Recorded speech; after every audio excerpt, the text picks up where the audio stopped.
Assalamualaikum warahmatullahi wabarakatuh. Tabi pun pemirsa, kembali lagi bersama saya Risa Putri di edisi Baca Koran. Baik pemirsa, informasi terkini dilansir dari sumek.id dengan headline Sadis, innalillahi wa inna ilaihi rojiun, mahasiswa UTM dimutilasi jadi 65 bagian, pelaku kekasih asal Sumatera. Innalillahi wa inna ilaihi rojiun, ini informasi yang menggegerkan jagat. Seorang mahasiswi Universitas Trunojoyo Madura atau UTM, Tiara Angelia Saraswati, 25 tahun, ditemukan tewas dengan kondisi tubuh termutilasi. Berdasarkan data Polres Mojokerto, korban dimutilasi menjadi 65 potongan. Lebih mengejutkan lagi, potongan tubuh korban ditemukan tercecer di kawasan wisata alam Pacecangar, Kabupaten Mojokerto. Sementara sebagian tulang korban Tiara Angelia disimpan pelaku di kamar kos Surabaya. Pelaku pembunuh sadis ini adalah Alfi Maulana, 24 tahun, warga Labuhan Batu, Sumatera Utara, yang diketahui tinggal serumah kos dengan korban di kawasan Lidah Wetan, Laka Santri, Surabaya. Pelaku pembunuh sadis ini adalah Alfi Maulana, 24 tahun, warga Labuhan Batu, Sumatera Utara, yang diketahui tinggal serumah kos dengan korban di kawasan Lidah Wetan, Laka Santri, Surabaya. Pelaku tercatat kelahiran Bangkok 26 Juli 2001. Polisi menduga keduanya memiliki hubungan asmara sejak kuliah di UTM, meski tidak terikat pernikahan resmi, namun informasi lain keduanya sudah menikah siri. Kisah mengerikan ini bermula pada Sabtu 6 September 2025 sekitar pukul 10.30 waktu Indonesia bagian Barat, ketika seorang warga bernama Suliswanto menemukan potongan telapak kaki manusia di semak-semak dusun Pacet Selatan, Desa Sendi, Kecamatan Pacet. Temuan itu segera dilaporkan ke polisi.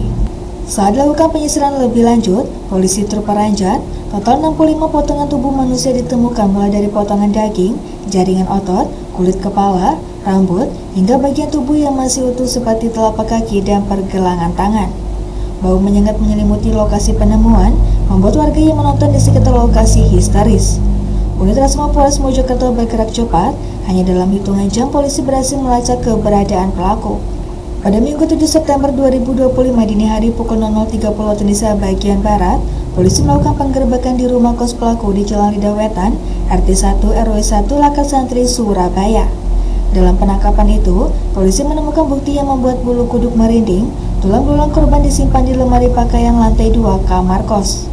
5 potongan tulang manusia dibawa ke rumah sakit menggunakan kantung jenazah berwarna kuning untuk dilakukan otopsi. Baik pemirsa, terbalik informasi selanjutnya dilansir dari sumek.id dengan headline Niat beli motorsport untuk keperluan kuliah di Palembang, mahasiswi asal Sudan ini ditipu puluhan juta. Dari Palembang melaporkan, niat hati memiliki motorsport untuk keperluan selama menjalani perkuliahan di kota Palembang, mahasiswa asal Sudan ini malah menjadi korban penipuan. Hal ini lantaran ia merasa tertarik melihat iklan motorsport di sosial media marketplace Facebook, sehingga akibat itu uang puluhan juta miliknya raib. Korban yakni Yahya Hamid Muhammad Adam, 40 tahun, mahasiswa asal Sudan yang sedang kuliah di salah satu kampus di kota Palembang. Niatnya cari motor lalu melihat iklan jual motor di marketplace Kawasaki Ninja yang dijual seharga 6,9 juta rupiah, ungkapnya usai membuat laporan di SPKT Polrestabes Palembang Sabtu kemarin. Warga Jalan Legend Harun Sohar Lorong Rambutan, Kecamatan Sukarami, Palembang ini berkata bahwa peristiwa itu bermula pada Rabu 3 September 2025 sekitar pukul 8 waktu Indonesia bagian Barat saat dirinya berada di kediamannya. Karena tertarik dengan motor tersebut, lanjutnya komunikasi pun berlanjut melalui WhatsApp dan dirinya diminta untuk melakukan transfer ke nomor rekening Bank BRI 08270148195532 atas nama Gadis Permata dan nomor rekening BRI 5294010520444539 atas nama Abdurrahman. Setelah cocok harga, dirinya diminta langsung transfer uang sebesar 6,9 juta rupiah. Namun setelah uang ditransfer, terlapor malah minta transfer kembali uang 6,2 juta rupiah. Tak sampai di situ, akhirnya ketiga kali korban kembali diminta mentransfer uang sebesar 7,8 juta rupiah. Total keseluruhan saya mencapai kerugian 20,2 juta rupiah, ungkapnya.